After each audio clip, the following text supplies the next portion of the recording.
Maswerteng tanghali po mga ka-STL. Narito na po ang resulta ng STL Pangasinan para sa araw na to, first draw January 23, 2025. Araw ng Huwebes. Naway ang mga natayaan niyo pong mga numero kanina ay manalo nawa ngayong tanghaling ito, 12 PM.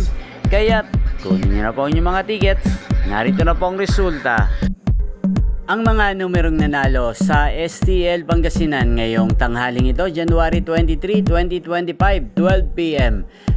First draw result, 18 at 32 in exact order. Sa lahat po ng tumaya kanina sa STL Pangasinan para sa first draw ng 18 at 32, congrats po sa inyo. Panalo po kayo.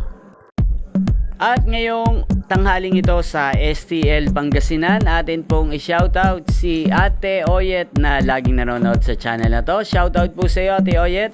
Naway ang mga tinatayang mo mga numero sa Pangasinan sana ay manalo na po ngayong tanghaling ito. At sana'y nasa mabuti ka rin pong kalagayan. At sa lahat po ng mga taga Pangasinan dyan, shoutout po sa inyo. Naway nasa mabuti rin po sana kayong kalagayan. Inyo pong napanood ang resulta ng STL Pangasinan sa channel na to. Roderick Hernandez TV, maraming salamat po sa patuloy nyo pong panonood at pagsuporta sa aking channel. Huwag pong kalimutang mag-subscribe. Magkita-kita pong muli tayo mamayang alas 5 ng hapon. Thank you for watching.